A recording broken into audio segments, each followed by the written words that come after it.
Fala pessoal, sejam muito bem-vindos a mais uma edição do podcast Meio Campo, a edição de número 214, sendo gravada nessa noite de segunda-feira, dia de convocação da seleção brasileira.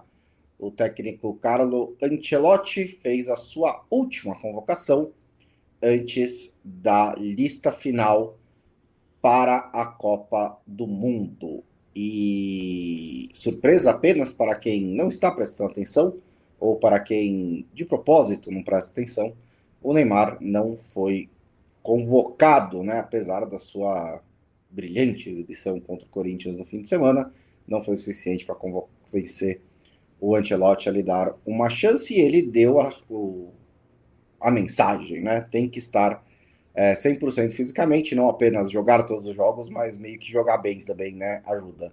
Então, o Neymar tem muito pouco tempo para chegar a esse estágio. Entre outras notícias, ele também fez algumas convocações pela primeira vez, né? Algumas novidades na seleção. Gabriel Sara, Léo Pereira, Igor Thiago e o garoto Ryan.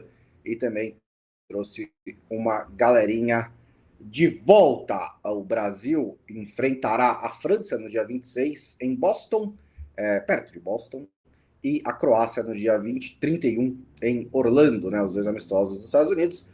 A Copa perfeita para o Brasil, né? O Brasil adora jogar nos Estados Unidos, agora tem uma desculpa para jogar nos Estados Unidos, então vai jogar nos Estados Unidos. E a convocação final vai ser no dia 18 de maio, aniversário da minha mãe. Boa noite, Felipe Lobo. Olha só, mas o aniversário da sua mãe no dia da convocação. Que beleza. Salve. A festa provavelmente vai ser à noite, né? Então não vai interferir muito, né? Não vai interferir. Salve a todos, amigos, amigas.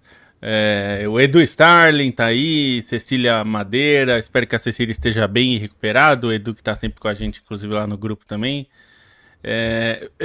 Foi divertida a convocação. Não porque ele não convocou o Neymar apenas, mas porque a forma, né? Como até o Matheus lembrou aqui, que durante a lista, né? Ele tava na lista ali falando goleiros, defensores, meio-campistas, aí ele atacantes, aí ele deu uma pausa, tão ansiosos, né? Eu achei uma boa ironia. E no fim não tava o Neymar, né? Eu achei que ele ia falar tão ansioso e tal, e podia vir, né? Com alguma coisa, mas no fim não tinha o Neymar. Mas eu achei que ele deu muitos recados, né? Ele deixou bem claro que quer jogadores 100%, como você falou. E aí entra até a nossa discussão, que a gente vai poder pensar, né? Porque aí também já virou... a gente tem visto vários argumentos em favor de levar o Neymar, né, Bonsa? De várias naturezas. Mas ele é craque, não precisa... Ele decide jogo... Aí foi ficando, não, mas se você tiver só 30 minutos, porque aí ficou claro que tava difícil ter 90 minutos do Neymar, então começou, se você tem 30 minutos dele, em relação a outro, você não prefere ele, e bom, tá ficando difícil, porque não estão sobrando muitos argumentos, né, e tá se usando o jogo que ele fez contra o Vasco, aqueles jogos que ele fez ano passado contra as equipes do fundo da tabela. Então virou uma coisa assim, você tem que fazer um pouco de cherry pick para escolher os momentos para falar do Neymar, né? É o gol que ele fez contra o Flamengo no Brasileiro. Beleza, que outros? Os gols que ele fez contra o Vasco agora no Brasileiro desse ano. E eu vou lembrar de novo, uma coisa que a gente já falou aqui algumas vezes. A Copa tem 8 jogos. O Neymar não fez 8 jogos seguidos pelo Santos. Nenhuma vez. Nunca, desde que ele voltou. Não fez. Aliás, ele não fez pelo Al Hilal também, que ele se machucou e tal. Mas aí, eu nem tô considerando porque ele se machucou. A última vez que ele fez isso foi pelo Paris Saint-Germain. Na temporada logo depois da Copa. Que ele conseguiu fazer 8 jogos seguidos. E foi a última temporada dele pelo Paris Saint-Germain.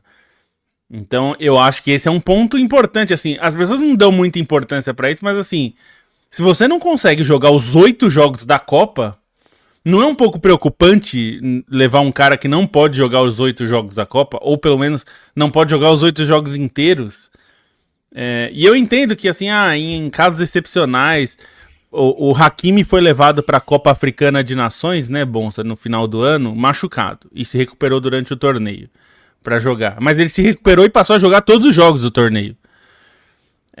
E era o Hakimi, né? Então, enfim, acho que é para se pensar mesmo. Porque se for para ter 30 minutos do que a gente viu do Neymar contra o Corinthians, por exemplo, ou nos jogos anteriores, não sei se vale tanto a pena, não. Eu acho que é diferente também você convocar um cara como o Hakimi, que vinha da melhor temporada da carreira dele, voando, né? E que vinha jogando, teve uma lesão, não era nada sério, você leva, tipo, nada sério nesse sentido, tão sério quanto o Neymar teve, você leva e fala, vai recuperar, existe uma expectativa razoável de que ele volte à forma, né? No caso do Neymar, a gente não vê o Neymar em altíssimo nível há, o quê? 2 anos e meio? Então, qual que é a expectativa que você tem, né, de que levá-lo... O Ancelotti até abriu a porta, né, depois falou, agora a gente quer jogador 100%, na hora da Copa a gente pode pensar, tipo, se não tiver 100%, mas estará durante a Copa, tá bom. Mas nesse momento a gente não consegue ver o Neymar nem 60%, né? Assim, do jeito que ele tá jogando, 50%. Não é o Neymar que a gente espera, que a galera imagina que possa ser decisivo na Copa do Mundo. Não é uma questão de jogar 8 jogos, né? Eu não sei se o Neymar aguenta um jogo de Copa do Mundo no nível que a Copa do Mundo é disputada, né? Assim, o Brasil vai enfrentar times difíceis. Não, o Brasil é favorito no fase de grupos, mas você sabe o quanto a Escócia bate? O quanto é física a seleção escocesa? A E seleção o de quanto Marrocos corre, né, muito Bonsa? boa marcadora. Quanto corre? Os caras correm muito. Quando a bola chega no pé deles, admito, dificuldades. Mas eles correm muito e eles batem bastante. Marrocos é uma seleção também que joga muita bola, mas também marca muito bem, também corre bastante.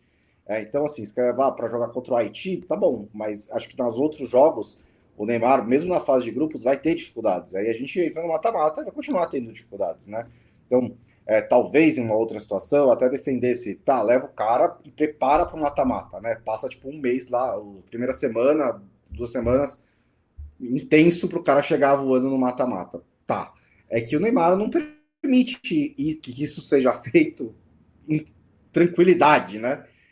E de novo, não tem nada que indica que não vai ser, que ele vai conseguir, né? Porque ele não tem conseguido. Ele teve 1 ano e meio praticamente, né, para chegar a esse ponto.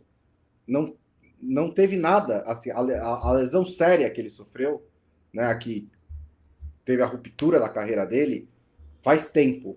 Quando ele volta para o Santos, ele teve suas lesões, teve seus problemas físicos, mas não foi nenhuma lesão de 1 ano, de 6 meses. Ele teve várias pequenas lesões. E ele teve todo esse período para parar de tê-las, para entrar em uma forma física confiável, para que conseguisse jogar partidas em sequência, jogar bem, para chegar à Copa do Mundo. Ele teve tempo para isso, ele teve ambiente para isso. O Santos não pressiona nem um pouco o Neymar, né, a jogar, a tipo entrar em campo. O Neymar faz basicamente o que ele quiser, que talvez seja parte do problema. Mas ele não conseguiu chegar em uma forma física minimamente confiável às vésperas da Copa do Mundo. Então, pode ser que ele consiga nos próximos 2 meses? Claro, por que não? Mas eu não apostaria nisso e eu acho que o Ancelotti está certíssimo em visualizar a seleção sem isso. E aí chega no dia 18 de maio, o Neymar fez 5, 6 jogos seguidos, está jogando mais ou menos bem, e aí ele faz lá com a comissão técnica dele a avaliação de custo-benefício, se vale a pena ou não encaixar o Neymar nesse grupo. Eu não faria isso, a menos que a situação mude drasticamente, mas eu também não vou. Eu confio no Ancelotti para tomar essa decisão. Acho que ele é rodado o suficiente para entender os riscos e os benefícios de colocar esse Neymar dentro do grupo da seleção brasileira. Acho que não acho que teria muita resistência dos jogadores, mesmo se um outro ficar fora por causa disso. Acho que eles dão uma compreensão assim de que o Neymar é o mais talentoso dos jogadores da Copa do Mundo. Se tiver uma condição mínima, vale a pena, né? Mas nesse momento, para mim, a situação é essa. E é muito claro. Isso é uma coisa que nem dá pra discutir, né? Não é discutível. Acho que ninguém coloca em dúvida. Ele em forma, e assim, eu até entenderia levar o Neymar se ele tivesse jogando com frequência, mesmo sem jogar bem com frequência. Se ele tivesse jogando partidas consecutivas, 3, 5, 10 jogos seguidos. Ele não tá no melhor tecnicamente dele, mas ele tem jogado consecutivamente muitos jogos. Porque eu entendo você acreditar que pode recuperar esse jogador, conhecendo o jogador que ele é e o que ele pode fazer. E eu acho que a questão e o Ancelotti deixou muito claro que a questão é física. Ele precisa estar bem, né? E viralizou já faz tempo, né? Acho que foi na primeira convocação do Ancelotti, o De Sola, lá do pessoal da TNT, que quando teve a convocação e ficaram zoando lá, o pessoal falando, será que ele vai chamar o Neymar? E o Neymar não consegue andar em linha reta. Obviamente é um exagero, é um programa mais escrachado, mas assim, a questão é um pouco essa, né, de ele tem condição clínica de jogar, e a minha sensação foi que o Ancelotti deixou assim, eu posso contar com ele para todos os jogos da Copa? Todos. Se eu não posso contar com ele com todos... E eu até entendo se fosse isso que você falou. Ele tá jogando constantemente, desde o ano passado, e aí teve uma lesão muscular que vai comprometer os primeiros dias dele na Copa. Então talvez ele perca a estreia, talvez ele não esteja pronto no segundo jogo, mas pro terceiro jogo ele vai estar bem. Mas ele vinha jogando, ele tinha continuidade, ele vinha... E o problema é esse, a gente já falou, ele não fez 8 jogos desde que voltou ao Santos. 8 jogos é o número da Copa. Ele mal fez, ele fez 4 jogos seguidos 2 vezes. 4 jogos seguidos. Que é um mata-mata, inclusive agora é um a mais, né?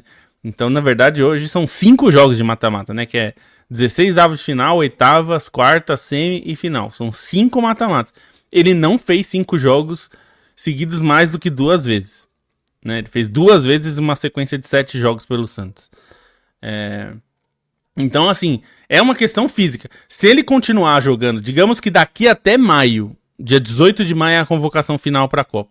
Se daqui até 18 de maio ele jogar quase todos os jogos, quase todos, assim, ficar fora de pouquíssimos jogos, eu acho que ele passa a ter alguma chance.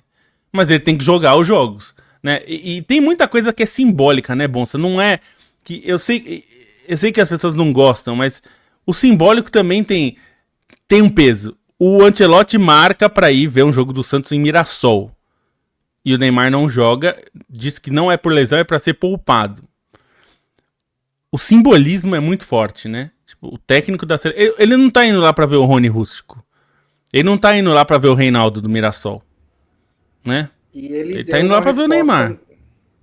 Ele deu uma resposta não atravessada, mas monossilábica. Que já indica algo. Né? Mas foi uma resposta curta, que foi: eu fui, estava marcado, o Neymar não jogou. Eu não quero mais falar sobre isso. Então, assim, foi basicamente... lógico, entenda-se o que quiser, mas deu para notar pelo menos um pouco de incômodo ali, né? E acho que sim, acho que tem esse simbolismo, né? E assim, também, eu não vejo problema nenhum no Neymar ir para maldita da Kings League hoje. Mas também tem uma imagem. É o simbolismo, No dia em que ele não é convocado, na última convocação antes da lista, ele tá lá super preocupado, batendo pênalti do presidente, blá blá blá blá. Tipo, nem vestido de jogador, né? Nem vestido. Porque eu não sei se você já viu. Mas... Acho que você não é um grande entusiasta da Kings League, mas o Kaká é presidente de um dos times também, né? De um dos times aí. E ele foi bater também. Ele tem essa coisa do presidente bater o pênalti e tal. Eu nem acho ruim. Eu acho a dinâmica da Kings League interessante como gincana e tal. É que não é exatamente futebol, mas nem tem que ser mesmo. Mas enfim... Quando o Kaká foi bater, ele tava vestido de jogador. Tava com calção, chuteira, camisa. Imagino que ele deve ter se aquecido, porque ele deve estar preocupado, né? Pô, tenho 40 anos, quero me machucar, né? O Neymar não teve nem essa preocupação estética, né? Assim, ele é um jogador profissional. Ele tava batendo com um bermudão lá, Eu sei que, mas isso não quer dizer nada. Não quer, mas o simbolismo Não, é não forte quer, demais pra não quer ignorar, dizer. né? Mas é gestão de imagem, né, Lobo? Que essa que é a questão. É a gestão de imagem, a gestão de. É a mesma coisa do negócio do Mirassol. É só tipo, cara, só vai, se esforça, sabe? Para sua imagem, para as relações com o técnico da seleção brasileira, é importante, né? Você fazer isso. E assim, pro Santos é mais importante o jogo contra o Corinthians. Também os dois valem 3 pontos, né? Não é que, tipo, se fosse a final do Campeonato Paulista no domingo e ele pula o Mirassol, eu entendo, mas não era tudo rodado do Campeonato Brasileiro. Eu sei que é um clássico, que é mais importante, eu entendo tudo isso, mas não é uma diferença tão grande assim de importância do jogo, se fosse para ele não jogar depois. É tudo uma questão ali de gestão de imagem. O Neymar parece que só desencanou disso, né? Ele era relativamente ativo na gestão da sua imagem. Agora, ou ele está gerando a imagem, gerindo a imagem dele para outras coisas, né? Que não é exatamente o melhor para sua carreira, ou ele só abriu mão, porque tanto faz. Agora ele tem 30 e poucos anos e já está perto da aposentadoria, eu imagino. Porque essas duas coisas acho que pegam muito nesse sentido. E eu acho que o único cálculo que tem que ser feito é a presença do Neymar na seleção brasileira é um saldo positivo maior do que a presença de um outro jogador. Acho que esse é o único cálculo que tem que ser feito. Nesse momento não é. E eu até entendo quem acha que pode ser que seja, porque pouco tempo do Neymar é melhor do que muito tempo do Martinelli, do jogador X que vai ser convocado para o lugar dele. Tá bom, eu consigo entender. Mas acho que também tem que ser colocado na conta a questão do barulho, né? De levar o Neymar e ser esse o assunto da Copa inteira até o Neymar jogar ou outras coisas acontecerem. E eu acho que também a mentalidade, né? Porque não dá para a gente ignorar que a seleção brasileira passou boa parte dos últimos 15 anos dependendo demais do Neymar. E isso pega na maneira como os jogadores atuam, na maneira como os jogadores se portam, na maneira como eles assumem ou não responsabilidade, porque quem faz isso é o Neymar, né? Você não precisa assumir essa responsabilidade se você é o Vinícius Júnior, porque o Neymar vai ser o cara e eu vou ser o coadjuvante. E quando você leva o Neymar, você insere isso na conta também, né? Que a gente tá aqui jogando, mas a gente tá esperando o Neymar entrar em forma para entrar no time e aí ele resolve. Eu acho que por esse ponto de vista também tem benefícios em não levar o Neymar se você não acredita que ele vai estar disponível grande parte do tempo, porque aí você já imediatamente corta isso. É assim, é vocês. É esse o grupo, são esses jogadores, esses os líderes técnicos, são vocês que têm que resolver. Não vai vir o Salvador driblar todo mundo e deixar vocês na cara do gol. São vocês que têm que ganhar essa Copa do Mundo.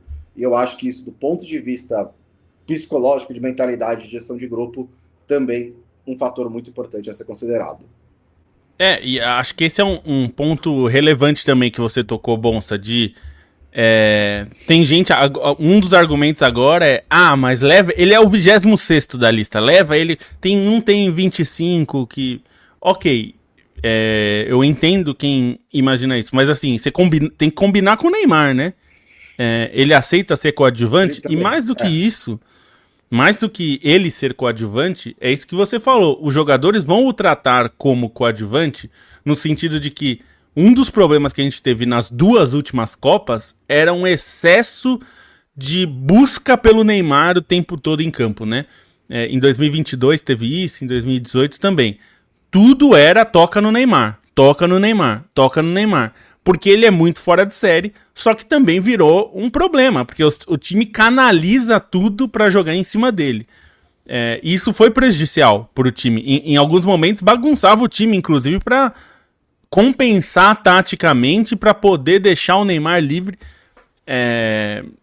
E acho que, assim, se isso foi um problema com o Neymar no auge, em 2018 e depois em 2022, duas Copas que ele tinha... ele estava em momentos da carreira muito bons, né? Que ele era um jogador dos melhores. Nesse momento ele já não é isso. Ele não é e não vai ser, né? Acho que dá claro para dizer que ele não vai estar entre os top 10 do mundo até a Copa. Acho que dava para dizer que ele pelo menos potencialmente era nessas duas últimas Copas. E agora Com não dá pra dizer certeza ele isso. era. É. E Exato. agora não dá pra Agora dizer não dá. isso, assim. Ele não vai. Se ele. Se você leva o cara pra Copa, vira uma pressão imediata em todos os jogos.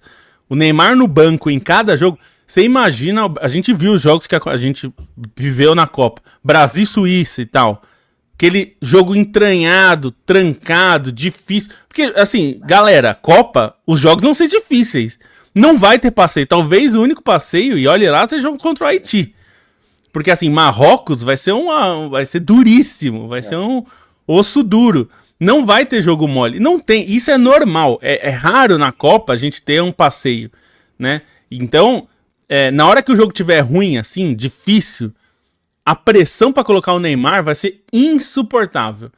E esse é um problema também. Se o técnico tá disposto a levar um cara que ele leva como coadjuvante, mas que tem esse holofote de protagonista, que é em todos os jogos precisa colocar o Neymar, porque senão se o time joga mal e você não coloca o Neymar, é porque você eu acho que essa é uma questão também. O problema de levar o Neymar como reserva é que ele nunca vai ser um coadjuvante completo.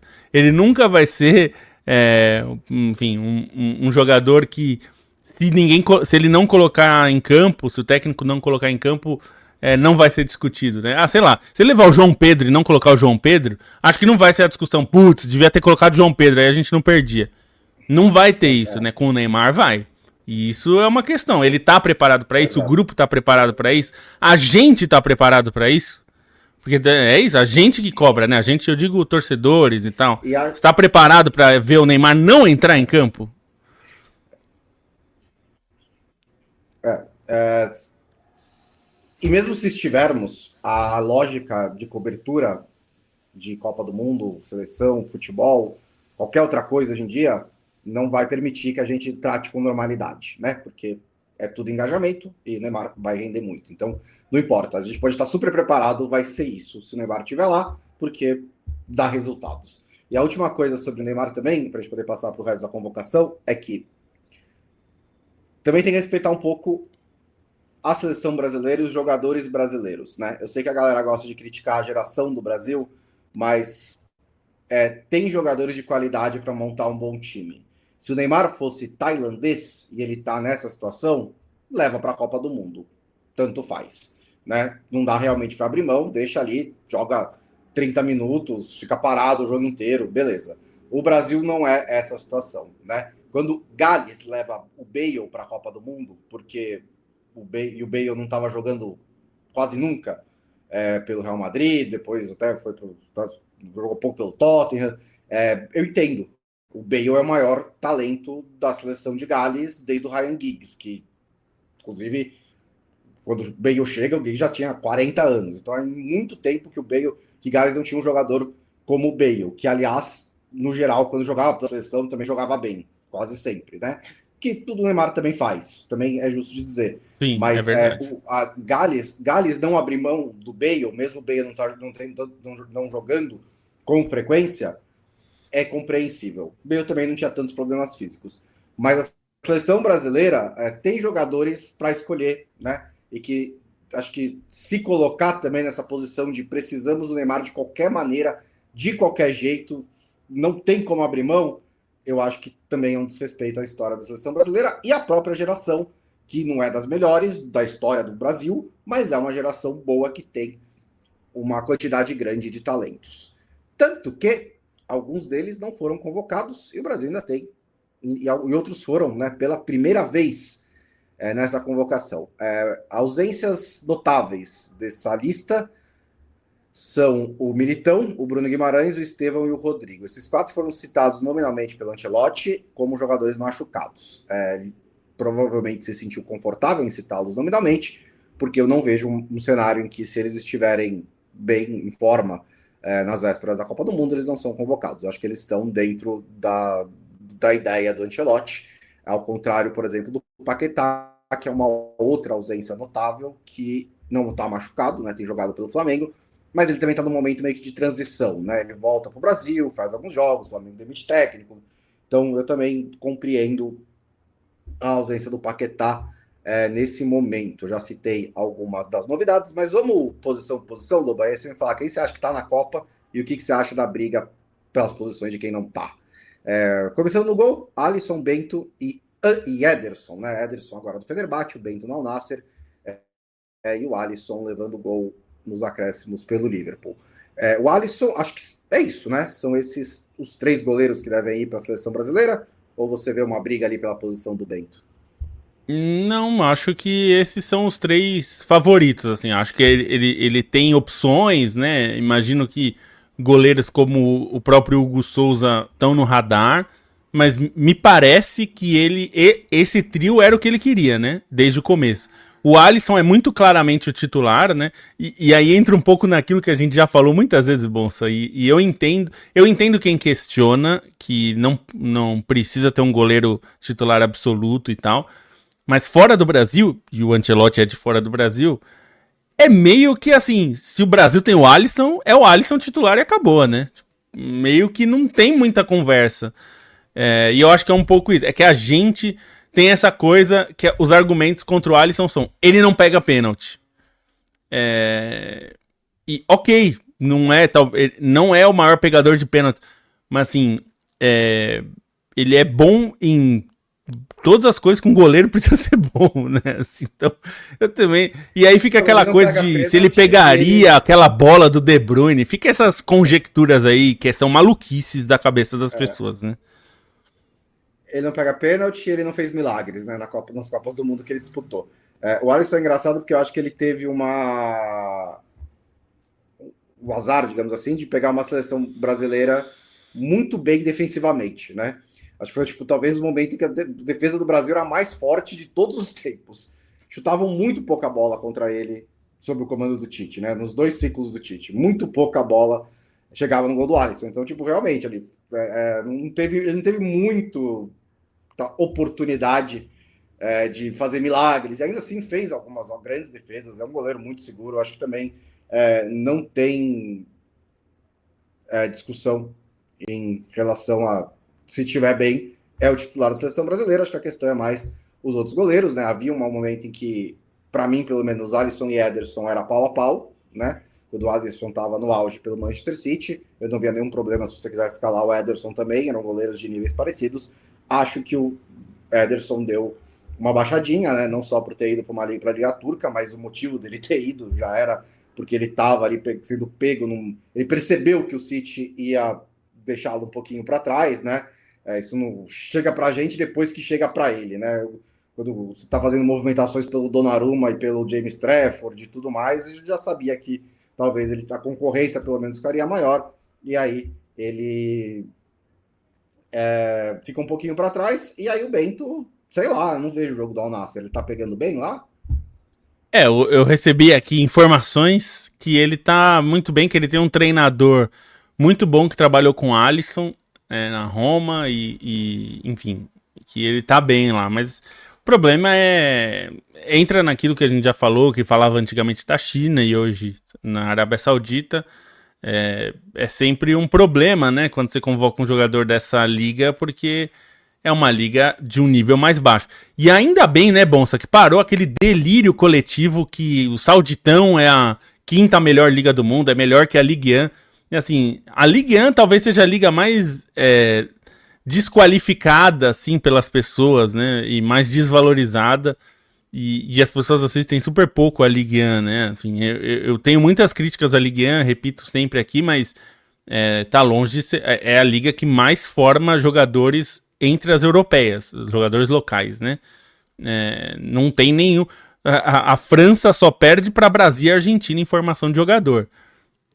Isso em termos quantitativos aqui, com dados, tá? Isso não é uma análise qualitativa. A gente pode até discutir questão qualitativa, mas hoje acho que nem isso se discute muito, porque a seleção da França é muito forte, né? Mas durante um tempo teve essa loucura que o Sauditão era uma liga muito forte. Tá muito claro que não é, e eu acho isso um problema. Eu acho isso um problema, inclusive na outra posição que a gente vai falar mais pra frente do Ibanez, mas eu acho que o problema é esse. Porque como qualidade, eu sinceramente, eu tava conversando aqui agora com quem me passou essa informação do Bento aqui, que eu tava torcendo pra ele ir pra Inter, porque ele chegou a ser cotado pra ir pra Inter naquele momento que ele tava negociando, e só que a Inter ofereceu menos e o Al Nassr ofereceu mais. O Atlético, enfim, parece ter pressionado um pouco pra aceitar a proposta que veio maior do Al Nassr. A informação que me passaram é que ele pediu um salário absurdo pro Al Nassr não pagar, e o Al Nassr pagou. E aí não teve muito o que fazer. Ele pediu um salário irreal. É isso que eu. As palavras são: ele pediu um salário para os caras não pagarem. E os caras pagaram. E aí, meio que ele não tinha mais argumentos para não ir, porque, enfim, o Atlético queria vender para o Al Nassr. Então, eu acho uma pena por isso, porque se ele estivesse na Europa, primeiro, provavelmente a Inter nem tinha contratado o Sommer. Ele estava sendo contratado naquele momento ali que a Inter depois foi atrás do Sommer. Eu acho que ele estaria jogando, porque ele é um bom goleiro e a Inter precisava. E ele tem características que acho que se encaixariam ali. Mas não aconteceu. E mais jovem também. Né? Mais jovem, né? Porque o Sommer agora já tá. Já vai sair de novo. Mas é uma contratação para 2, 3, 4 anos, porque ele também já tem. Né? É uma contratação de longo prazo. À frente dos goleiros, o Ancelotti convocou Danilo e Wesley para a lateral direita, Alexandro e Douglas Santos para a esquerda, com os zagueiros Bremer, Gabriel Magalhães, Léo Pereira, uma das novidades, e Marquinhos. Como é que tá aí essa briga na defesa? Pode separar por laterais e zagueiros, se você quiser. Aí, assim, eu gostei das mudanças. Assim, o único que eu tenho dúvidas é o Ibanez, justamente pelo que a gente falou em relação ao Campeonato Sauditas. Ibanez, enfim, não sei. Mas eu acho bons testes aí do Léo Pereira. A volta do Bremer, que eu acho que tá tardia já, inclusive porque eu acho curioso, porque ele é italiano, né? O Ancelotti, e o Bremer é um pilar da seleção italiana há muito tempo, da Juventus, né? De um time italiano há muito tempo. Se machucou e tal, mas é um jogador muito bom, então eu fico feliz que ele tenha voltado, porque assim, a gente sabe, né, Bonsa, que Marquinhos e Gabriel Magalhães são os titulares, né, a não ser que alguma coisa os tire da Copa, ou tire as melhores condições deles, fisicamente falando, esses dois são titulares, então a gente sabe que a briga é pelo resto das vagas, né, e aí acho que o Bremer é uma ótima pedida, é um ótimo nome, é um jogador muito bom, fisicamente muito bom, tecnicamente bom, é um jogador muito testado. Acho que o Léo Pereira tem qualidade, mostrou isso no Flamengo nesses últimos tempos. É um zagueiro canhoto, de boa saída do lado esquerdo, né? Acho que isso ajuda também times que gostam de sair jogando. Acho que pode ser um trunfo dele. E nas laterais também me parece bastante definido, assim. Pelo menos Alexandro e Douglas Santos, e eu acho que não vai mudar mais isso, né? Não parece mais que esses dois podem perder a vaga. O Wesley também me parece garantido na direita, porque agora o Wanderson machucou, não vai para a Copa. E aí eu acho que o Danilo entra nisso. O Danilo entra, ele tá meio fazendo o papel do Militão aí. Assim, eu imagino que numa situação de todos saudáveis, e eu não sei se ele vai ter, né? Todos saudáveis. Pelo menos o Rodrigo a gente sabe que não vai ter. Talvez o Militão para ele seja o titular ideal da posição ali, de lateral. Até para ele poder equilibrar o time defensivamente, que é uma coisa que a gente já falava lá em 2022, né? Na Copa do Mundo de 2022, que o Militão chegou a jogar de lateral, inclusive, né? Em um dos jogos. Me parece uma tentativa que o Ancelotti gostaria de fazer se o Militão tivesse condições, e esse é um grande C, né, Bonsa? Porque ele não, nesse ciclo, o Militão se machucou muito, então eu não sei se ele vai ter condições, e aí a minha sensação, e eu sei que isso não agrada muita gente, é que se o Militão não tiver inteiro, eu acho que ele vai acabar levando o Danilo sim, para fazer exatamente isso aí, lateral, zagueiro pela direita. O que talvez seja necessário, porque ele não parece muito interessado em ter meio campo, né? Ele levou 5 jogadores de meio campo. Casemiro e Fabinho, né? Que são meio que um ou outro, né? Tipo, o Casemiro e o Casemiro B. E aí Andrei Santos, Danilo e Gabriel Sara. Os outros 3, né? São jogadores assim, sem tanta rodagem, né? inclusive pela seleção brasileira. O André Santos já teve mais algumas oportunidades, o Danilo foi convocado há alguns anos, né, mas retorna, e o Gabriel Sara fazendo uma ótima temporada pelo Galatasaray, que tem feito barulho na Champions League, lidera o campeonato turco, ganha aí a sua primeira oportunidade, né? E esse também é um setor em que está sem o Bruno Guimarães, que vai para a Copa do Mundo, acho que é inevitável, e também tem a questão do Paquetá, né? Que dependendo de como ele se desenvolver aí pelo Flamengo, como ele se encaixar no Flamengo, ou acho que ele também está no radar, acho que ele só não foi convocado agora. Me parece que primeiro, eu acho que o Paquetá tá nos planos ainda, não tá descartado, mas ele quer levar outras opções, né? Quer testar essas opções. Eu acho interessante, o Gabriel Sara é uma opção boa. Tem muita gente que fala sobre a falta de meias, né? Mas até é uma questão que a gente precisa pensar taticamente como os times jogam, né? Em relação ao que é um meia hoje, né? O que é um meia do que a gente considerava como meia antigamente, né? E hoje, o que era o nosso 10, né? O nosso 10, enfim, até pode simbolizar pelo quem investiu a 10 nos últimos anos, né? No Brasil. O Neymar era o 10. 10 em função e 10 em número, né? E isso tem acontecido no futebol mundial, né? O organizador, muitas vezes, é um atacante organizador, né?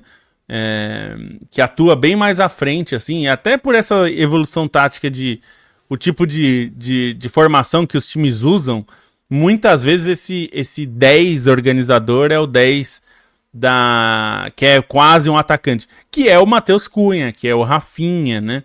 São esses caras que hoje são mais organizadores, né? Do que a gente estava acostumado a ver. E o Sara e o Paquetá, hoje, eles são...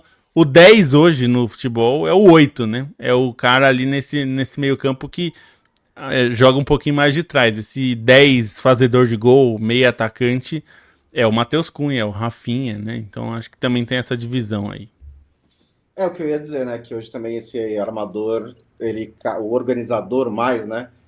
Ele cai para primeiro volante, né? Ele é o cara que trata da saída de bola, né? De especialidade, saída de bola. E ele desce e trabalha com os zagueiros e tenta. Basicamente, assim, a questão é não necessariamente mais espaço, mas é onde a parte crítica do jogo é disputada há muitos anos, né? Por causa da intensificação e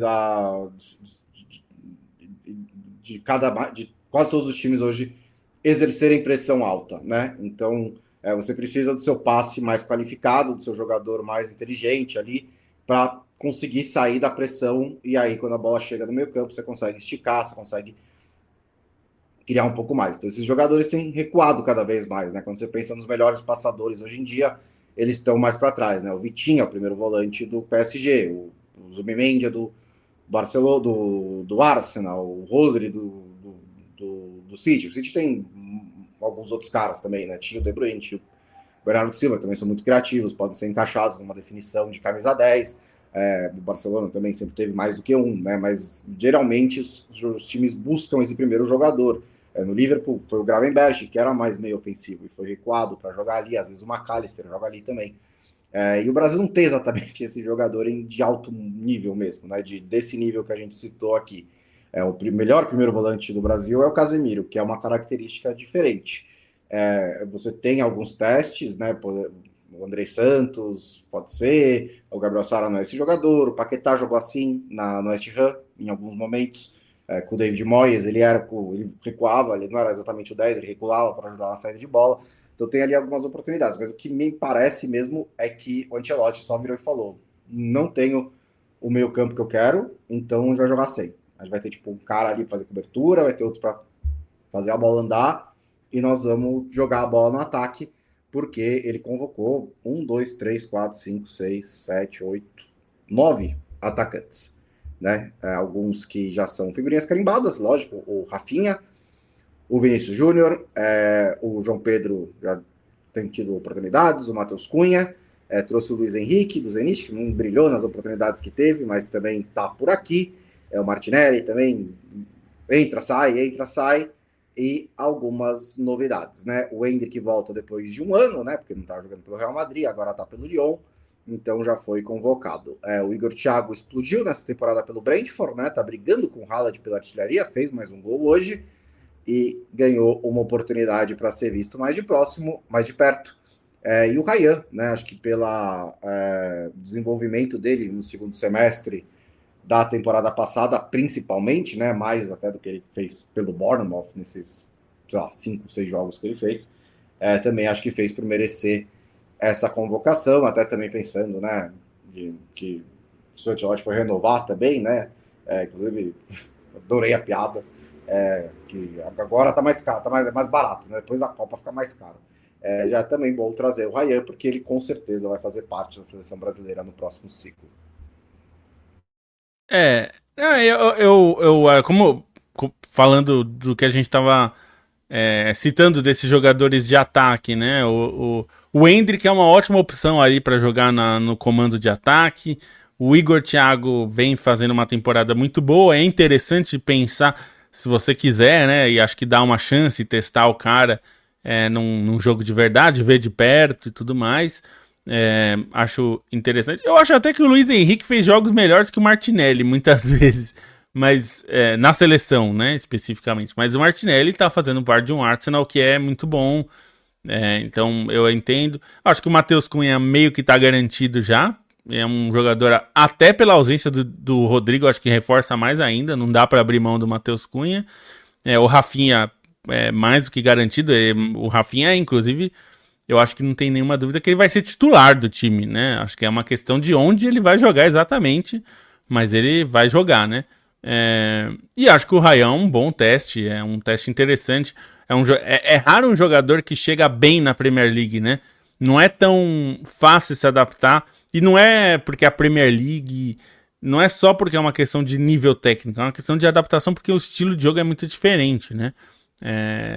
Ainda mais essa temporada, né, Bonsa? Que a gente falou que tem 20 Burnleys jogando, né? Então é bem mais difícil de se adaptar.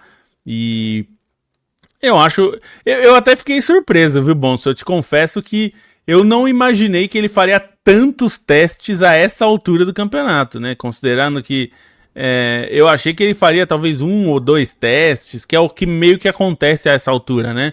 Normalmente a essa altura o técnico já tem mais ou menos os convocados na cabeça dele. E tem ali uma outra dúvida. Inclusive ele falou que... uma das coisas que eu achei interessantes da coletiva, ele falou: temos muitos defensores, temos muitos atacantes, não temos tantos meio-campistas. Que entra um pouco nisso que você falou. E eu acho que ele até... Eu acho que a variação que ele pensa a gente sabe que os titulares, salvo qualquer problema físico, é o Casemiro e o Bruno Guimarães. Eu acho que o Bruno Guimarães vai fazer esse papel um pouco de transição, de ser o 8, né? De camisa. De camisa e de fato, né? Ele faz muito bem isso. E inclusive eu acho que ele faz melhor isso do que ficar como primeiro homem na seleção, porque justamente a seleção é muito diferente de jogar no Newcastle, né? Pelo que você falou, os times jogam muitas vezes, pegam o primeiro homem para armar, mas na seleção, até por um equilíbrio tático de a gente ter muito atacante, você precisa de um volante que cubra espaços, né? E que saiba cortar espaços nos contra-ataques e tudo mais. É um posicionamento um pouco diferente, e até o Tite muitas vezes usava algum lateral para fechar o meio junto com o Casemiro, né? Quando o time estava atacando, justamente porque ajudava a armar, mas também ajudava a fechar, né, o meio em situações de perda de posse. Essa é uma questão, né? Porque o Brasil tem muitos atacantes e eu acho que a dificuldade é justamente como escalar esse time.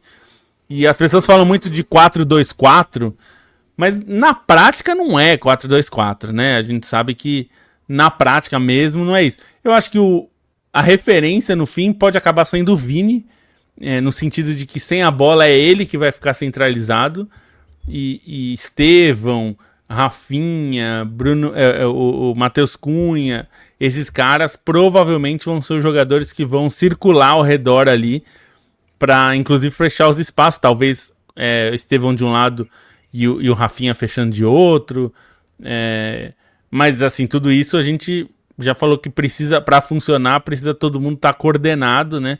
Porque se deixar tudo nas costas do Casemiro e do Bruno Guimarães sem a bola, o time não existe, né? Vai virar uma loucura e não dá pra ser assim, né? Com a bola, provavelmente na fase ofensiva, né? Como chamam, provavelmente vai ser mais próximo de um 4-2-4, talvez um 3-2-5, na verdade, né? Porque aí o Bruno Guimarães avança, chega perto da área, os 4 atacantes, o lateral esquerdo provavelmente fecha mais com o Casemiro, e o Militão ou o direito, né? Se for o Militão. O direito.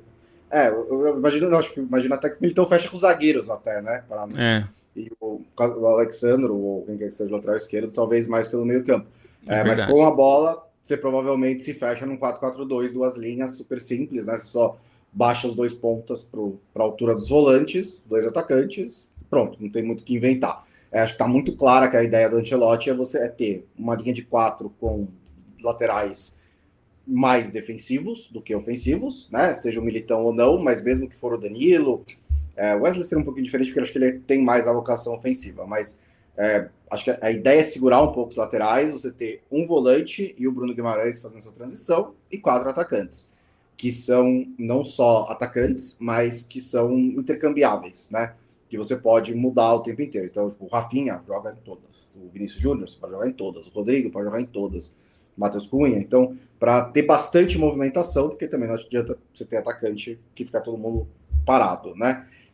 Acho que ele também citou Caio Jorge e Vitor Roque, né? Ele falou que os dois não estavam 100%, que é verdade, né? Porque também tem uma incansável busca por um centroavante, né? Que é um negócio meio místico, né? Mas, enfim, não existe exatamente essa... nessa convocação, o mais centroavante é o Igor Thiago, né? O Endrick, mais ou menos, joga mais em volta ali, mas o mais centroavante mesmo é o Igor Thiago, que também não é exatamente aquela ideia de ser o cara que muito gol de transição, muito gol de pênalti, não é necessariamente brigando na área, então eu acho que ele vai levar algum, só porque não porque tem que levar, mas porque assim, são 9, né? Então assim, você tira uma posição, coloca ali um centroavante para certas situações. Acho que a variação tática também quando for mais necessário, talvez botar mais um jogador de meio campo, quando segurar um pouquinho, voltar para um 4-3-3 mais normal. Acho que de vez em quando ele pode fazer isso. Foi também outros testes que ele fez, mas acho que a base da seleção é essa. Lembrando que Estevão e Rodrigo, né, são 2 jogadores que muito provavelmente estarão na Copa do Mundo, que não foram convocados. O Rodrigo não, né? Eles estão machucados. Oi? O Rodrigo não vai pra Copa, né? Não, sim, exatamente. O Rodrigo não, ele tá fora machucado mesmo, né? Mas o Estevão... lesão séria. Mas o Estevão vai estar. É verdade. O Estevão muito provavelmente estará. Então ele tem isso. O Rodrigo realmente já está descartado. Mais alguma coisa de de seleção brasileira? Acho que tem toda uma preocupação aí de tentar reproduzir um pouco, não exatamente, mas é uma parte do que ele fez no Real Madrid, né, Bom? E a gente falou que talvez ele tentasse fazer isso porque era o mais próximo, até pelos jogadores, de fazer isso. Ele alivia o Vinícius pelo meio, ele tornou o Vinícius mais decisivo assim, né? Então, imagino que ele tá tentando reproduzir um pouco o que ele fez com o Bellingham, né? De puxar o Bellingham para fechar um dos lados sem a bola. E esses caras, principalmente, por exemplo, o Rafinha, o que ele faz no Barcelona nesse sentido é magnífico. Então, acho que dá para contar com o Rafinha para fazer isso com muita facilidade, inclusive, né? E aí é ver se o Estevão, eu imagino que o Estevão, inclusive, pode ser titular, né, do time. E aí ele também pode fazer isso com o Estevão, aí deixar Matheus Cunha e Vinícius, que eu acho que funciona melhor os dois pelo meio do que o Matheus pelo lado. Mas me parece que tem um desenho claro de time, e a questão é quem que vai jogar. Mas assim, eu diria pra você que dá quase pra cantar a escalação da Copa agora. Assim, Alisson, Militão se tiver inteiro pra jogar, vai ser o Militão. Marquinhos, Gabriel Magalhães e Douglas Santos. Eu acho que ele vai preferir o Douglas Santos. Casemiro, Bruno Guimarães. E aí, Estevão, Rafinha, Matheus Cunha e Vinícius Júnior. Aí, como você falou, na frente, não dá pra dizer exatamente quem vai fazer que posição. Pode ser que o Matheus aqui no meio, o Rafinha na esquerda, o Estevão na direita, ou Estevão na esquerda, Rafinha na direita, enfim, a gente não sabe. Vinícius pode ser centroavante, pode ser pela esquerda. A gente não sabe exatamente como ele vai jogar. Eu tenho a sensação que ele vai deixar o Vinícius meio que como centroavante, não exatamente centroavante, mas centralizado, para poder marcar sem bola. O Vinícius não tem marcado bem nem no Real Madrid, né? Então o Real Madrid mesmo tem feito isso, deixa ele e o Mbappé lá como atacantes e retorna ao time, deixa eles fazendo uma pressão mais em cima dos volantes do que nos lados do campo, né? Que é uma pressão mais curta. Então, me parece que o desenho é esse, e eu acho que a escalação não vai sair muito disso, pensando para a estreia da Copa. Talvez uma outra alteração por causa de lesão, se o Militão não tiver condição, aí a gente vai ver se vai ser o Danilo, se ele vai colocar outro, mas me parece muito perto, e essas opções são mais para banco, né? E até a gente essa coisa dos goleiros e tal, eu vi que tem a discussão. É uma discussão que você já falou algumas vezes, né? Se a gente tá discutindo terceiro goleiro é porque tá bom, né? O Brasil, lembrando, enfrenta a França dia 26 em Boston e a Croácia dia 31 em Orlando. Ainda tem amistoso contra o Panamá no Maracanã no dia 31 de maio, né? Para mandar aquela despedida do Brasil, da seleção brasileira, a despedida da seleção brasileira do Brasil, né? Como se... É uma coisa até engraçada, né? O jogador vem da Europa para cá para se despedir e aí vai para os Estados Unidos. E depois joga contra o Egito. E vai jogar contra a França com uniforme novo, hein, Bons? Em Cleveland. O uniforme do Michael Jordan. Uniforme do Jordan. Inclusive, eu gostei muito do agasalho, viu? A camisa eu achei legal, não achei incrível, mas achei legal. Mas o agasalho, vou te falar que eu até fui no site olhar, aí na hora que eu entrei no site, a manchete aqui em casa foi: se assusta com valores. Entendi, as negociações estavam avançadas, mas os valores assustaram. Valores assustam. Coloquei no carrinho, mas aí valores assustam. Falando de seleção brasileira, antes da gente fazer um giro a essa altura super rápido pela Europa, né? Porque já são quase 8h30.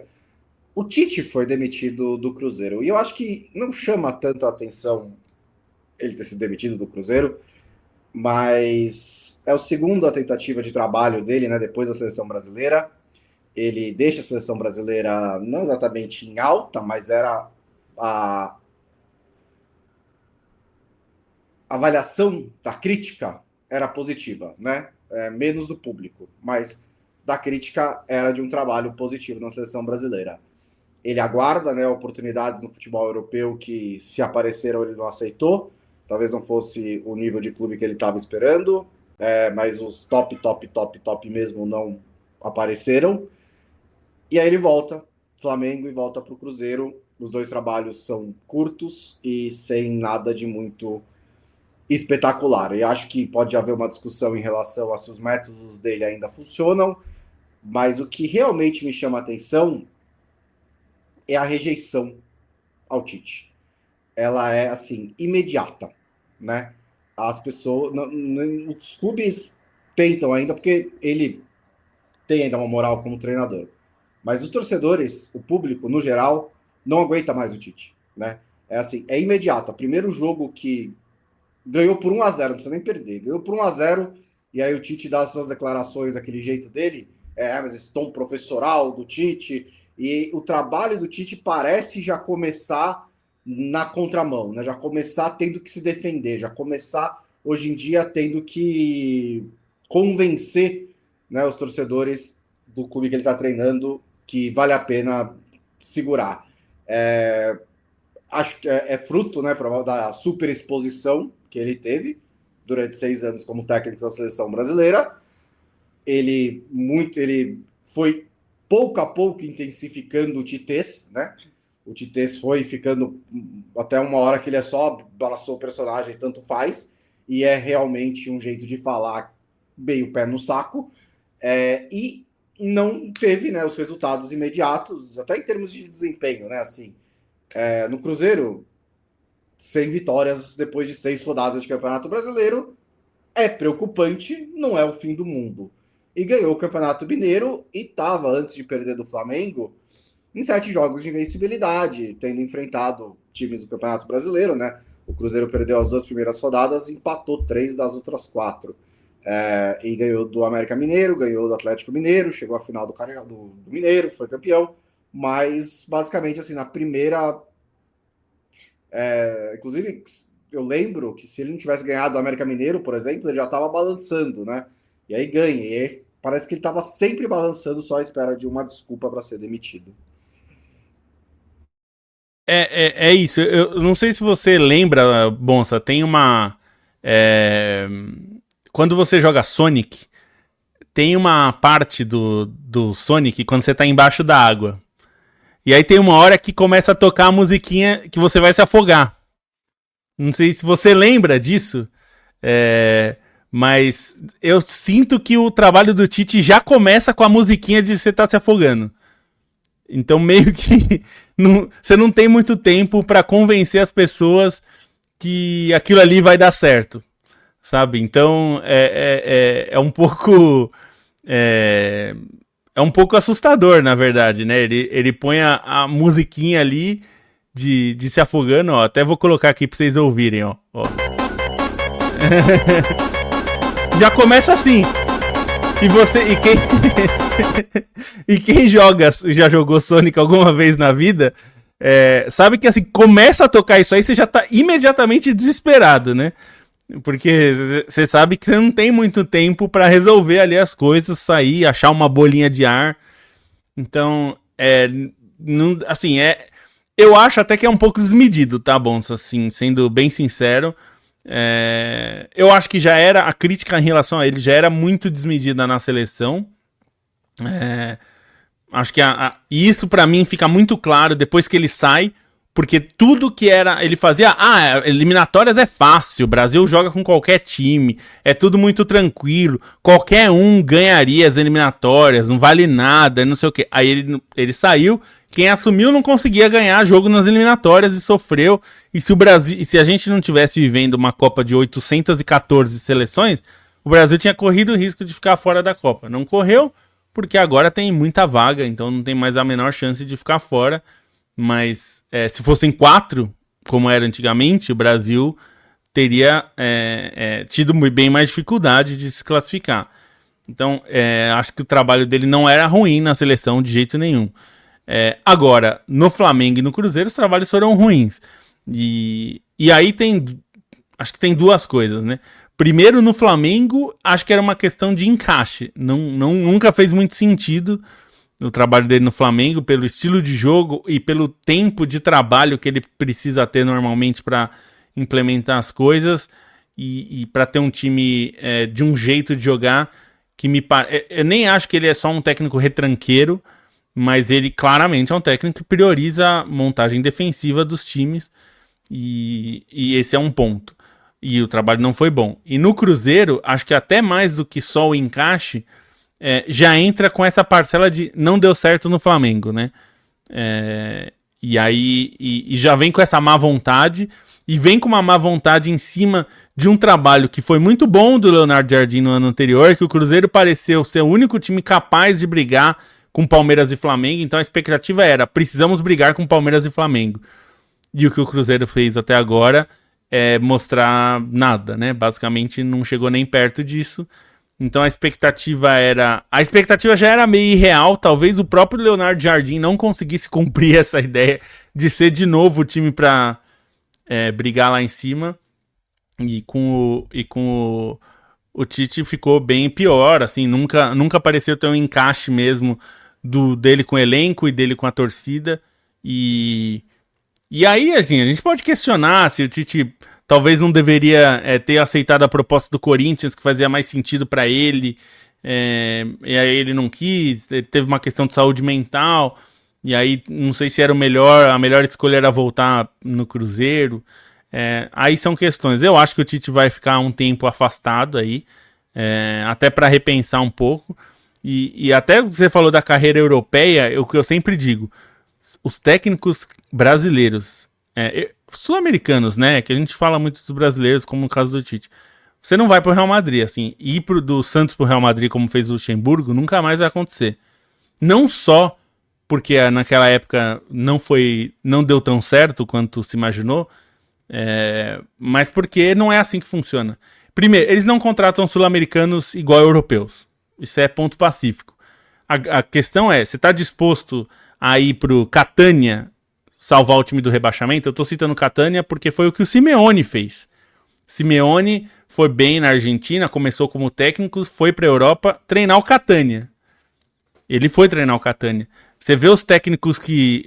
o Maurício Pochettino foi treinar espanhol feminino, para depois treinar o espanhol masculino, para depois treinar o Southampton, para depois treinar o Tottenham. Então, assim, infelizmente, a gente até pode lamentar que seja assim, o técnico sul-americano precisa roer o osso.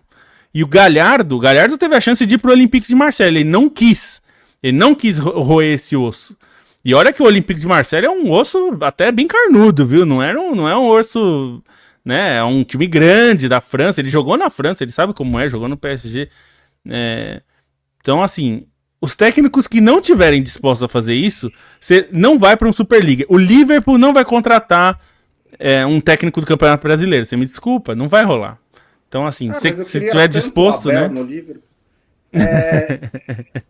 Assim, e também, assim, os europeus também têm que roer o osso em algum momento, né? Assim, é raro o Guardiola. É raro, é verdade. E o Arteta e o Zidane também, assim, é o Zidane, né? Que já o primeiro trabalho, e mesmo assim o Zidane roeu um pouquinho, né? Passou lá no Castilha. Foi lá no Castilha. O Barcelona... Olha o Fábregas. Onde que o Fábregas tá? O Fábregas tá no Como. O Guardiola também, Barcelona B. Eles passam pela base desses times, né? É que assim, dá para você também argumentar que o Tite fez isso no Brasil, né? Não é que ele vai começar a carreira agora, né? Ele passou por... Inclusive, roeu cada osso, que eu vou dizer uma coisa para você, viu?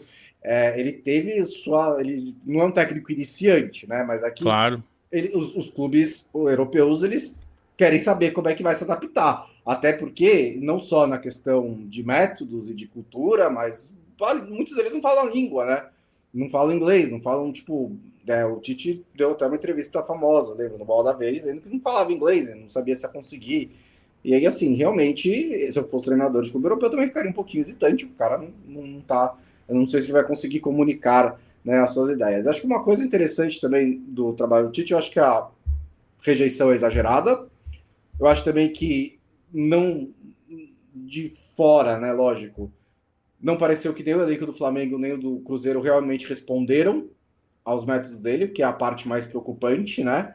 Não é que não tinha motivo para rejeitar.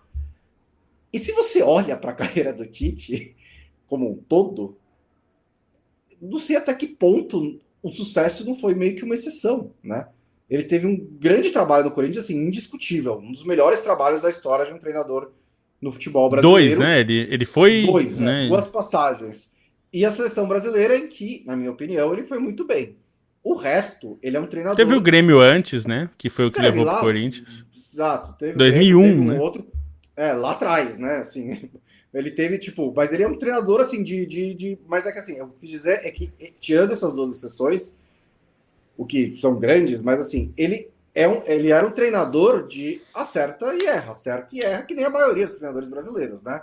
Hoje, os treinadores brasileiros são isso, né? Você pega o Renato Gaúcho, por exemplo, que é um dos melhores brasileiros. Acerta um trabalho aqui, erra outro ali, acerta um aqui, vai circulando e sendo reciclado. É que o Tite teve um muito, muito bom no Corinthians, 2 vezes, e aí foi para a seleção e foi muito bem na seleção também. Mas talvez não esteja encaixando mais, talvez tenha sido... Não que ele deu sorte no Corinthians, na seleção, mas que ali havia um ambiente propício de jogador, de momento, de timing, de época do futebol, em que os métodos dele encaixaram perfeitamente com o que ele tinha à disposição, e ele fez o grande trabalho da carreira dele ali. Pode ser que seja isso, a gente vai ter que esperar para ver, né, caso ele insista também, né? Não é que o Tite é novinho, né, e esses 2 últimos trabalhos dele devem ter pesado um pouco. É difícil saber, mas eu acho que, por exemplo, se ele tivesse escolhido, em vez do Cruzeiro, tivesse, sei lá, acertado com o Inter, que até o Matheus tá falando que ele ganhou a Sula no Inter, é verdade. Sim, sim. Eu acho que seria um ambiente mais confortável para ele, né? Assim, ou o Grêmio ou o Inter, que são 2 times pelo qual ele teve sucesso, né? E que ele conhece bem, ele é gaúcho, é do interior gaúcho, enfim. Ou o Corinthians, né? Enfim, me parece que ele precisava de um ambiente melhor para recomeçar a carreira, porque também tem outra, né, Bonsa? Ficar no trabalho de seleção. Seleção é completamente diferente de clube. E o futebol brasileiro mudou muito nesses 8 anos aí, menos de 8 anos, né? Ele ficou 6, na verdade, né? No Brasil, na seleção brasileira. Mudou muito, né? Se você perguntar assim como era o futebol brasileiro em 2015, quando ele ganha, né, o Campeonato Brasileiro, era muito diferente de agora em vários aspectos, tático, técnico, físico e tudo. Então, e nem sempre é melhor, é só diferente. Então, tem esse aspecto também. E tem uma outra parte que é a minha dúvida sincera em relação ao Tite, assim, o quanto ele consegue mobilizar os jogadores. E sentido de mobilizar, assim, não é motivar, assim, porque motivar, acho que todos esses caras são bons em motivar de alguma forma. Eu acho que é mobilizar. Porque mobilizar é aquela coisa assim de você falar, ó, fulano, faz tal coisa, você vai ver que vai dar certo. E você conseguir convencer o cara a fazer, mesmo com que ele discorde, e ele fazer e falar, putz, o cara entende do que ele tá falando. Eu acho que ele não tá conseguindo fazer isso. E aí tem todas as questões. E aí eu não vou discutir se ele tá bem pra fazer isso, se ele tá conseguindo fazer isso, eu não tenho como saber. Mas eu não sei se ele tá conseguindo mobilizar. Porque também o que tinha muito no Tite nos trabalhos, nesses 2 trabalhos aí, da Corinthians e da seleção. Tinha no Grêmio e no Inter também, mas aí já tem muito tempo, né? Aí já era um futebol ainda mais diferente do que era em 2015. Que ele precisa tratar o jogador de um jeito que o jogador defenda ele também, defenda o trabalho dele. Na seleção tinha isso, os caras meio que se colocavam à frente das críticas pra falar, não, aqui o Tite... Os jogadores defendiam o Tite, é isso que eu tô querendo dizer. Você não vê hoje jogadores defendendo o Tite, né? No sentido de que... porque assim, quando o jogador tá vendo alguma coisa no treino, ele defende um pouco. A gente tá vendo o cara fazer as coisas, assim. Quando não tem ninguém defendendo o cara, assim, eu fico com a sensação de que alguma coisa não deu certo. E de novo, ele quer dizer que ele não quer dizer que ele é um técnico ruim, mas esses 2 trabalhos foram ruins. Não, e também, lógico, eu atuo no Inter, ele teve seus bons trabalhos, ele até passou pelo Palmeiras e não foi horrível. Mas o meu ponto é que durante ali o Corinthians e a seleção brasileira, ele parecia milhas à frente de qualquer outro treinador brasileiro, como se ele fosse realmente especial. E acho que naquele momento ele era, de fato, sem dúvida, o melhor treinador brasileiro. Mas talvez os últimos 2 trabalhos me deixaram com a pulga atrás da orelha. Talvez aquilo foi exceção e ele é um técnico que nem o Dorival, por exemplo. Acerta um trabalho aqui, erra outro ali. É lógico que na comparação, no confronto direto na seleção brasileira, o trabalho do Tite foi muito melhor, mas assim, é um técnico mais próximo disso, né? Do que de um técnico realmente à frente de todos os outros brasileiros. Não, eu não estou dizendo, não estou criticando, dizendo que eu só estou me deixou um pouquinho em dúvida, questionando se talvez daqui para frente seja essa a realidade do Tite. Porque quando ele aceita voltar para o futebol de clubes, eu falei, putz, Flamengo com o Tite vai voar, né? E não aconteceu. Quando ele vai para o Cruzeiro, eu também pensei, ótima reposição para o Leonardo Jardim, né? Um treinador que, das opções disponíveis, uma das melhores. Também não deu certo. Então agora vamos ver o que o Tite vai conseguir fazer. Para terminar, eu vou só passar aqui o que aconteceu nas principais ligas. Você escolhe um assunto para comentar. Ou 2 também, mas enfim. Max Downan, o garoto de 16 anos, né, saiu do banco para salvar o Arsenal contra o Everton. Criou a jogada do primeiro gol, marcou o do segundo. Foi um jogo que dava para o Arsenal ter chegado ali ao momento do primeiro gol, perdendo por 1 ou 2-0, né? Teve bola na trave, teve um bloqueio maravilhoso do Calafiori, teve defesa do goleiro do Arsenal e ficou no 0-0. E aí o garoto saiu do banco de reservas e resolveu. E com o empate do City com o West Ham, o Arsenal conseguiu até ampliar a sua vantagem. Agora são 9 pontos e o City tem um jogo a menos. Então, na prática, são 6 caso o City ganhe esse jogo. E tem ainda um confronto direto. Então ainda tem briga, mas o Arsenal conseguiu suportar a tempestade, né? E está numa posição um pouquinho mais confortável. Manchester United conseguiu uma vitória crucial no confronto direto contra o Aston Villa. 3-1, mais um gol do Casemiro. O Chelsea e o Liverpool tropeçaram, então o Manchester United está bem na briga aí e está com carinha de que é o Aston Villa que vai cair fora, porque eles basicamente não conseguem mais ganhar de ninguém. Na Itália, o Milan não conseguiu aproveitar o tropeço da Inter, que empatou com a Atalanta, né? A gente até falava, a Inter tem um calendário difícil, pode ser que perca ponto, perdeu. Mas aí o Milan também perdeu, então... E o Rafael Leão ficou bastante incomodado de ter sido substituído na derrota por 1-0 para Lazio. A gente mencionou o Fábregas, né? E o cômodo Fábregas venceu a Roma, está em 4º lugar e forte na briga pela Champions League. Na Espanha, o Real Madrid ganhou, o Barcelona ganhou, o Atlético de Madrid ganhou, e teve uma briga ali por Liga Europa e tal, mas aí o Betis pegou o Celta de Vigo e eles empataram, então é isso aí.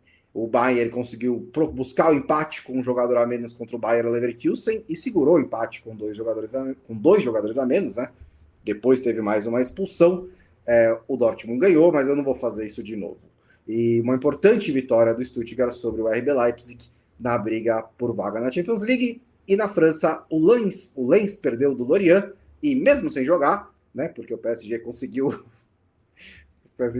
folgar, né, entre oitavas de final da Champions League, conseguiu adiar o jogo contra o Nantes. Então, o PSG não entrou em campo no fim de semana, mas mesmo assim ficou em uma situação melhor na briga pelo título, porque o Lens tropeçou. É doido, né? Eu enfim, tava vendo um pouco que a gente viu do jogo da Inter, e a Inter empatou, e eu fiquei com a sensação, vai dar campeonato, porque agora... Tudo bem, o Milan também tinha um jogo difícil, né? Era Lazio.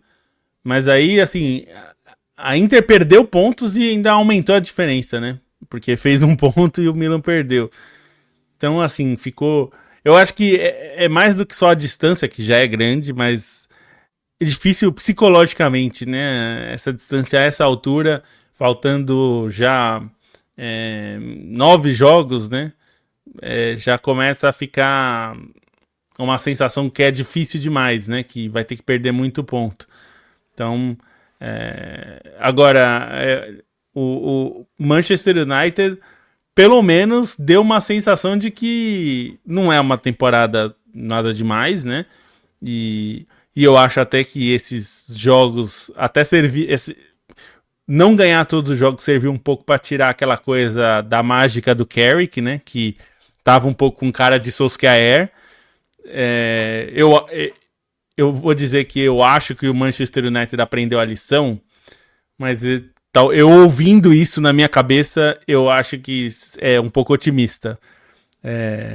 Talvez eles não tenham aprendido. Eles já tiveram tantas lições para aprender e eles continuam errando para aprender, né? Então, eu não sei se eles aprenderam, mas eu acho que foi só para mostrar que o Carrick é um cara que pode ser útil e pode ser um cara bom no futuro, mas não me parece que ele ainda tá no momento disso.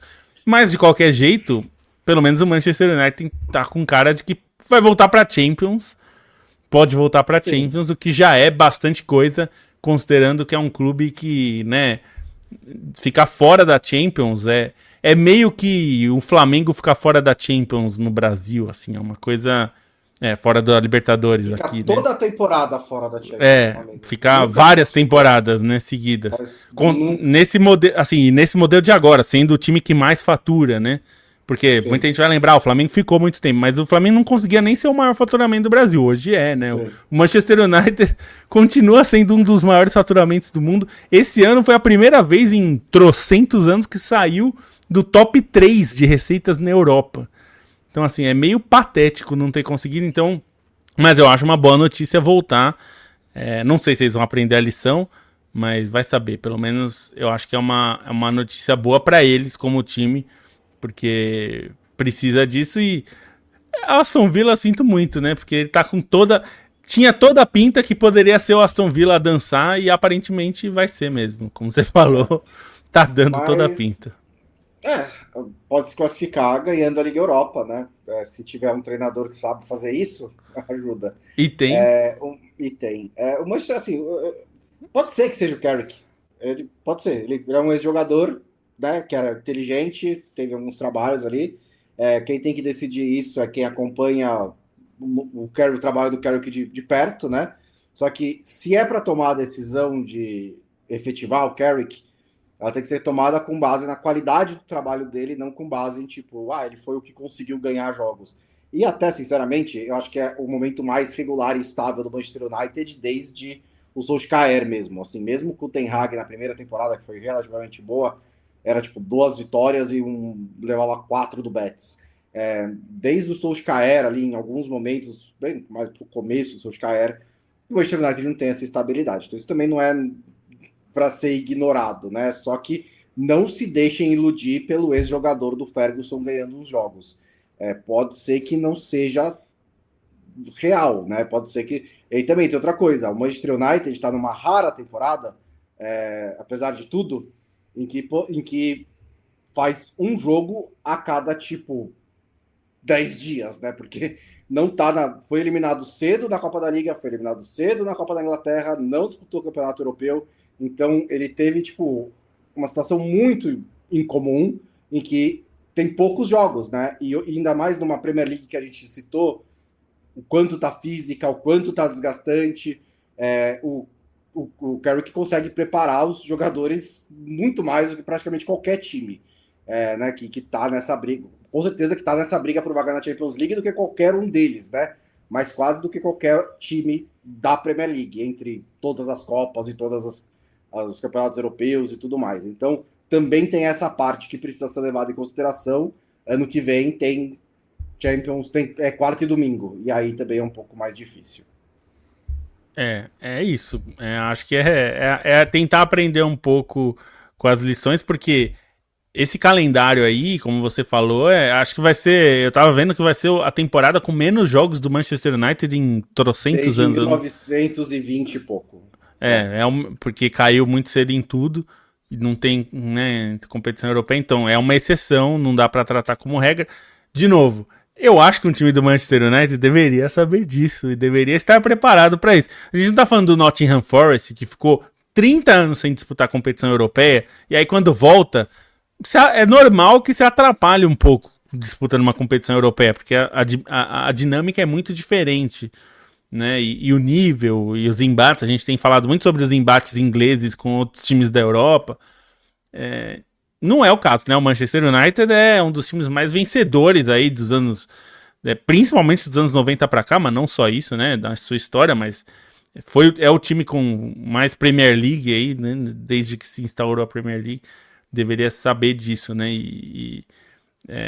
Vamos ver como isso vai funcionar. Agora, nota negativa do futebol italiano: a Roma do Gasperini está me decepcionando. Eu achei que a essa altura a Roma estaria melhor. Eu tinha a impressão que a Roma não brigaria pelo título, mas estaria na Champions e talvez não esteja na Champions. E aí a Champions pesa muito para a Roma, né? A Roma é um time que precisa estar na Champions para ser competitiva e ter capacidade de investimento e tudo mais. A própria Inter já está sondando o jogador da Roma e sem o dinheiro da Champions é difícil para o time se manter realmente competitivo, né? Com exceção de algum negócio de ocasião, é difícil. Precisa voltar para a Champions, né? Não joga desde 2018-19, quando eliminou o Barcelona, né? Então, tipo, acho que foi esse ano, né? E desde então não consegue voltar para a Champions. E o Manchester United vai fazer o mínimo de jogos que ele pode fazer numa temporada, porque ele foi eliminado na primeira rodada das 2 Copas Inglesas. Então é só 38 de Premier League e esses 2. Ou seja, 40 jogos. Fazer 40 jogos. Fazer 40 jogos, que é basicamente o que o Flamengo faz em fevereiro. Então tem que levar isso em consideração. Vamos nessa? A gente volta. Nós temos competições europeias esse fim de semana, os jogos de volta. Nós vamos descobrir os classificados às quartas de final da Champions League, da Liga Europa, da Conference League. A gente volta e comenta tudo isso e mais o que der na nossa telha na sexta-feira, a partir das 2 horas, ao vivo, no canal de YouTube do Meio Campo, onde você pode se tornar membro e ajudar a gente a continuar, né, criando o nosso conteúdo. Caso, né, claro, você goste da gente. Imagino que se você esteja ouvindo esse programa depois de 83 minutos, as chances são boas. Razoáveis. A partir da categoria Centenário, você também tem acesso à nossa newsletter exclusiva, que é enviada na terça-feira, né? Também chamada de amanhã. A gente está preparando isso. Na sexta-feira, ela é enviada aberta para todo mundo, não precisa pagar nada. E se você não puder contribuir financeiramente, você pode contribuir contando para seus amigos, espalhando o nosso conteúdo, compartilhando, caso você goste dele. Muito obrigado. Muito obrigado a Felipe Lobo, muito obrigado a todo mundo que ficou aqui com a gente nessa última 1 hora e pouco. A gente volta na sexta-feira.